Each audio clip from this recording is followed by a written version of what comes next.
En la vida de todo ser humano, el pecado es una realidad ineludible. La palabra de Dios nos enseña que el pecado es la transgresión de la ley divina, es decir, actuar fuera de la voluntad de Dios y hacer aquello que su palabra nos dice que no debemos hacer. Aunque todos pecamos, es importante entender la diferencia que la Biblia establece entre pecar y practicar el pecado. Practicar el pecado implica pecar de manera deliberada, continua y repetitiva, sin mostrar temor a Dios.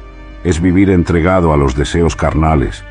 Por otro lado, pecar, en el contexto de aquellos que han nacido de nuevo, ocurre cuando cedemos a la tentación, pero no lo hacemos de forma habitual y sin remordimiento. Como hijos de Dios después de pecar, experimentamos descontento y somos redarguidos por el Espíritu Santo. En esta enseñanza exploraremos en detalle qué implica tanto practicar el pecado como simplemente pecar, y lo más importante, qué debemos hacer después de haber pecado contra Dios para restaurar nuestra comunión con Él y seguir creciendo en nuestra fe. En Primera de Juan, capítulo 3, versículos 8 y 9, se nos dice que aquel que practica el pecado es del diablo, porque el diablo peca desde el principio. Practicar el pecado es una característica de aquellos que no han nacido de nuevo, es decir, de aquellos que no han experimentado el poder regenerador del Espíritu Santo en sus vidas. Estas personas siguen la corriente de este mundo y son esclavos del pecado, tal como se describe en Efesios, capítulo 2, versículo 1.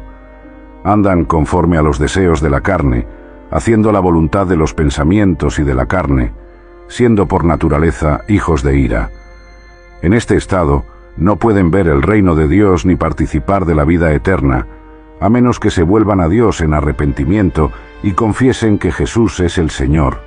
Por otro lado, cuando hablamos de pecar en el contexto de los creyentes, nos referimos a aquellos momentos en los que somos seducidos por nuestra propia concupiscencia y cedemos a la tentación. Sin embargo, a diferencia de los que practican el pecado, los hijos de Dios no pecan de manera deliberada y continua, sin temor a Dios. Después de pecar, los creyentes sienten descontento y comienzan a sentir cómo el Espíritu Santo redarguye sus vidas. Esto es una clara señal de que, aunque hayamos caído, no estamos viviendo en una práctica habitual del pecado, sino que nuestro espíritu, que ha sido regenerado por Dios, nos convence de nuestras faltas y nos lleva al arrepentimiento. Cuando los hijos de Dios pecamos, se producen una serie de consecuencias en nuestra relación con el Señor y en nuestro estado espiritual. En primer lugar, nuestra comunión con Dios se ve estropeada. El pecado crea una barrera entre nosotros y nuestro Padre Celestial, afectando la intimidad y la cercanía que disfrutamos con Él.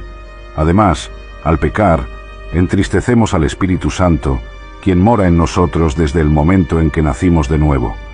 En Efesios, capítulo 4, versículo 30, se nos exhorta a no contristar al Espíritu Santo de Dios, con el cual fuimos sellados para el día de la redención. Cuando pecamos, ignoramos esta advertencia y causamos pesar al Espíritu que nos guía y nos santifica. Otra consecuencia de pecar es que el gozo y la alegría en nuestro corazón se apagan. El salmista David, después de haber pecado con Betsabé, clamó a Dios en el Salmo 51, versículo 12, diciéndole: «Vuélveme el gozo de tu salvación, y espíritu noble me sustente». El pecado nos roba el gozo que proviene de una relación correcta con Dios y nos deja con un sentimiento de vacío y culpabilidad. Es crucial que, como hijos de Dios, reconozcamos estas consecuencias y no las ignoremos. Debemos ser sensibles a la convicción del Espíritu Santo y actuar de manera rápida y decidida cuando caemos en pecado, buscando restaurar nuestra comunión con Dios mediante la confesión y el arrepentimiento sincero. Cuando hemos pecado contra Dios, es esencial saber cómo responder de manera adecuada para restaurar nuestra relación con Él. El primer paso es confesar nuestro pecado, tal como se nos enseña en Primera de Juan, capítulo 1, versículos 8 al 10. Debemos acercarnos a Dios y reconocer abiertamente que hemos fallado y nos hemos alejado de Él. Es importante tener confianza en el perdón que Jesucristo ha provisto para nosotros. no solo por nuestros pecados pasados, sino también por los presentes y futuros. No debemos temer revelar nuestro pecado ante Dios, pues Él ya lo conoce. En lugar de apartarnos, Él nos perdonará y nos atraerá hacia sí mismo con su inmenso amor. El segundo paso es arrepentirnos con todo nuestro corazón. El arrepentimiento implica un cambio en nuestra manera de pensar, sentir y actuar con respecto al pecado. Debemos comenzar a ver el pecado como Dios lo ve, detestándolo y rechazándolo. Esto conlleva abandonar toda práctica pecaminosa y desligarnos de todo pensamiento y conducta que no agrade a Dios. Finalmente, debemos confiar plenamente en el perdón de Dios, basándonos en la obra redentora de Cristo en la cruz. Primera de Juan, capítulo 2, versículo 1, nos recuerda que si alguno hubiere pecado, abogado tenemos para con el Padre, a Jesucristo el justo. No debemos dudar de la capacidad de nuestro abogado para defendernos y obtener nuestro perdón. Al seguir estos pasos de confesión, arrepentimiento y confianza en el perdón divino, no solo restauramos nuestra comunión con Dios, sino que también aprendemos de nuestros tropiezos y errores. Esto nos permite madurar en nuestra fe y ser más conformes a la imagen de Cristo cada día.